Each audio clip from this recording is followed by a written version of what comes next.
ये सदन लगभग 3 घंटों से त्रिभुवन सहकारी विश्वविद्यालय विधेयक 2025 पर चर्चा कर रहा है और इस चर्चा को समृद्ध करने के लिए ज्ञानीबेन ठाकुर से लेकर श्री जयंत रॉय तक इस सभागृह में 30 सदस्यों ने अपने बहुमूल्य विचार सदन के पटल पर रखने का काम किया है। माननीय अध्यक्ष जी, सहकारिता एक ऐसा क्षेत्र है जो देश में एक प्रकार से हर परिवार को छूता है। हर गांव में कोई न कोई ऐसी इकाई है जो सहकारिता के माध्यम से कृषि विकास, ग्रामीण विकास और स्वरोजगारी के काम के अंदर जुटी हुई है, देश के विकास के अंदर योगदान करती है।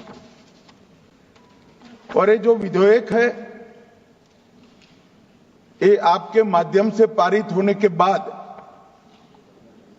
इससे ग्रामीण अर्थव्यवस्था सशक्त होगी, स्वरोजगार और छोटी उद्यमिता इसका विकास होगा, सामाजिक समावेशन भी बढ़ेगा और नवाचार और अनुसंधान में भी कई नए मानांक गढ़ने के लिए मौके उपलब्ध होंगे। और एक प्रकार से सहकारिता की भावना से युक्त और आधुनिक शिक्षा से लैस एक नया सहकारी नेतृत्व, कोऑपरेटिव लीडरशिप पूरे देश को प्राप्त होगी। और मेरे लिए एक प्रकार से सौभाग्य का विषय है कि विधेयक को आज मैं सदन के सामने प्रस्तुत कर रहा हूं। इस सहकारी विश्वविद्यालय की जो कल्पना आई, उसके बाद इसका नाम रखने का जब सवाल आया तो इसको त्रिभुवन सहकारी विश्वविद्यालय नाम रखने का निर्णय हुआ। मान्यवर, त्रिभुवन सहकारी विश्वविद्यालय जो नाम रखा, उसके पीछे सहकारिता का दुनिया भर को आश्चर्यचकित करने वाला एक मॉडल और गांधी जी के सिद्धांतों से युक्त सहकारिता के सिद्धांतों के आधार पर ही प्रामाणिकता के साथ पूरा जीवन व्यतीत करने वाले एक व्यक्तित्व की भी इसमें बात आती है। ये त्रिभुवन जो नाम आया है, ये श्री त्रिभुवन काशीबाई पटेल के नाम से आया है। और ये त्रिभुवन भाई पटेल वही व्यक्ति है जिन्होंने मान्यवर अमूल की नींव डालने का काम किया।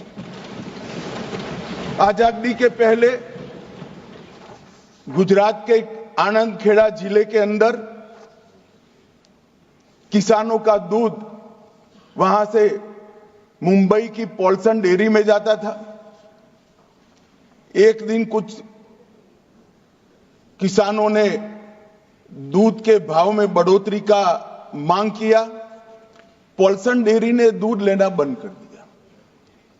किसान असहाय हुए, त्रिभुवन भाई के नेतृत्व में सरदार पटेल के पास गए तो सरदार पटेल ने कहा, अगर आपको गुलामी ही करनी है तो शोषण का भी सहन करना पड़ेगा, और अगर गुलामी नहीं करनी है, शोषण सहन नहीं करना है, तो आपकी एक कोऑपरेटिव सोसाइटी बनाइए और आपके दूध का व्यापार आप खुद बनाइए। और वहां एक पहली छोटी सी एक गांव की कोऑपरेटिव बनी जिसमें 250 लीटर दूध एकत्रित होता था। वहां से लेकर विश्व की सबसे मजबूत कोऑपरेटिव ब्रांड अमूल तक की ये यात्रा त्रिभुवन दास पटेल ने। त्रिभुवन दास सरदार पटेल जैसे महान नेता के सानिध्य में रहकर भारत के अंदर सहकारिता की नींव डालने वाले व्यक्तियों में से एक। मान्यवर, और आज जो गुजरात राज्य सहकारी दूध विपणन संघ GCMMF जो बना है, जिसको अमूल के बहुत छोटे से नाम से हम जानते हैं, वो त्रिभुवन दास जी का विचार का देन है।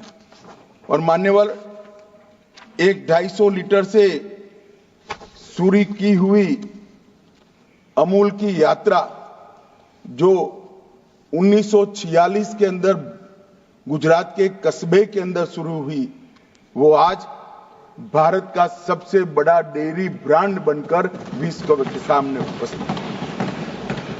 और मान्यवर,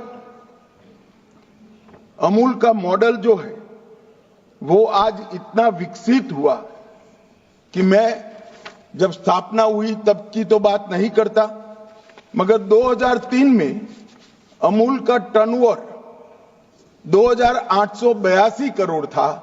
आज अमूल की बिक्री 60,000 करोड़ को पार कर गई, जो कई बड़ी मल्टीनेशनल कंपनियां हिंदुस्तान लीवर से 5 गुना बड़ा है, नेस्ले इंडिया से 8 गुना बड़ा है।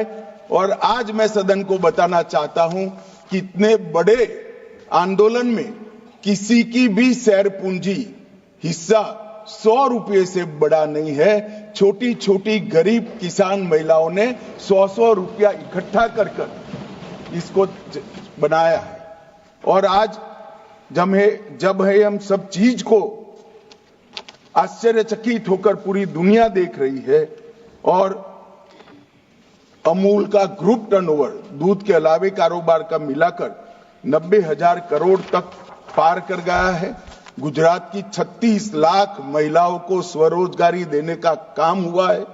और ये मॉडल को आज प्रधानमंत्री जी ने इस विधेयक, इस यूनिवर्सिटी को त्रिभुवन सहकारी यूनिवर्सिटी नाम देकर त्रिभुवन दास पटेल को बहुत बड़ी श्रद्धांजलि देने का काम मान्य होता है।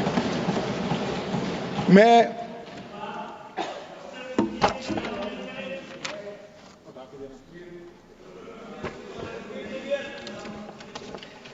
मान्यवर, मैं इस बिल की जरूरत क्या है उस पर आने से पहले थोड़ा बैकग्राउंड बताना चाहता हूं। मान्यवर, नरेंद्र मोदी सरकार 2004 में भाजपा के नेतृत्व में एनडीए की सरकार बनी, और ये 10 साल का कालखंड इस देश के गरीबों के लिए, जब भी देश का इतिहास लिखा जाएगा, स्वर्णिम अक्षर से लिखा जाएगा। एक 10 साल के समय के अंदर ही इस देश के गरीब को घर देने का काम हुआ, शौचालय देने का काम हुआ, पीने के पानी देने का प्रयास हुआ, 5 किलो अनाज उसको मुफ्त में दिया गया।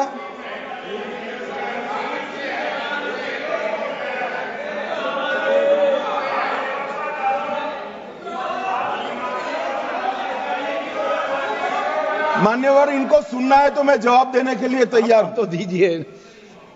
मान्यवर, इनको घर में गैस देने का काम हुआ, 5 लाख तक का आयु दवाइयों का पूरा खर्च माफ कर दिया गया, और मान्यवर उनके घर में बिजली भी पहुंचाई। अब आप लोग कह रहे 10 ही साल में हुआ। मैं आपको बताना चाहता हूं, नरेंद्र मोदी जी आने के पहले 75 साल में 12 करोड़ गैस के सिलेंडर, गरीबों के नहीं, अर्बन एरिया के गरीबों के बहुत छोटी सी संख्या थी, और नरेंद्र मोदी जी ने 10 साल में 12 करोड़ बांटे। शौचालय की संख्या भी आपके 75 साल से कई गुना ज्यादा है।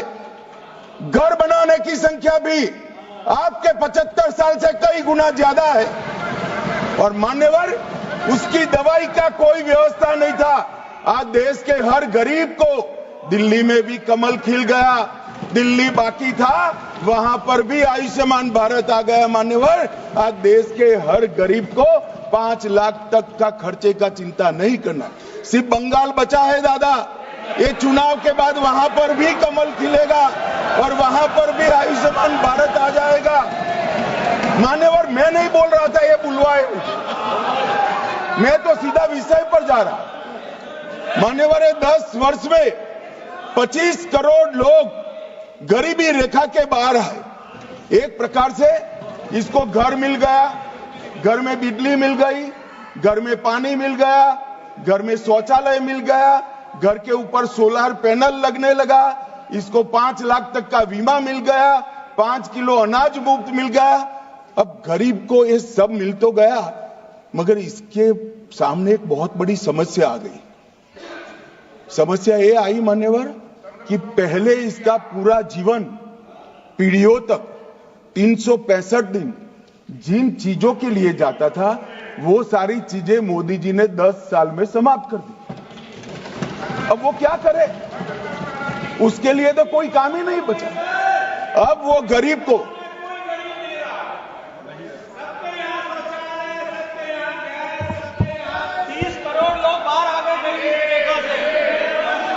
मान्यवर, इनकी बात सही है। ये भौतिक संपदा की जो बात कर रहे हैं, देश में ढेर सारे लोगों को मिला है, मगर विचारों का दारिद्र्य आज भी खलास नहीं हुआ है। अभी मेरे सामने बैठा है, वैचारिक रूप का दारिद्र्य का नरेंद्र भाई के पास ही इलाज नहीं है। मान्यवर, ये विचारों की जो गरीबी है, इसको तो हम कैसे मिटा सकते हैं? वो तो पार्टी की हायरार्की में ऊपर से नीचे आती है, अब ऊपर ही नहीं है। हमारे गुजरात में कहावत है कि कुएं में भी नहीं है तो खेत में कहां से आएगा। मान्यवर, ये वैचारिक दारिद्र्य का मेरे पास कोई इलाज नहीं है। मान्यवर, एक गरीब के सामने एक समस्या आ गई कि अब क्या करना। मुफ्त अनाज मिल गया, बिजली का कनेक्शन आ गया, गैस आ, इसके लिए वो संघर्ष कर रहा। अब उसको आगे बढ़ना है, कुछ उद्यम करना है, देश के विकास में अपना योगदान देना है, मगर उसके पास पूंजी नहीं है। बेचारे के पास पूंजी नहीं है। पूंजी नहीं है तो वो कैसे करे? और मान्यवर, पूंजी बगैर के व्यक्ति को उद्यमिता के साथ जोड़ने का एक ही रास्ता है, कोऑपरेटिव सेक्टर, जिसके माध्यम से 100-100 रुपए की पूंजी के मिलाकर करोड़ों लोग साथ में आकर अपना उद्यम कर रहे हैं, सम्मानपूर्वक जी रहे हैं, स्वरोजगार भी प्राप्त कर रहे हैं और स्वरोजगारी के माध्यम से देश के विकास में अपना योगदान भी दे रहे हैं।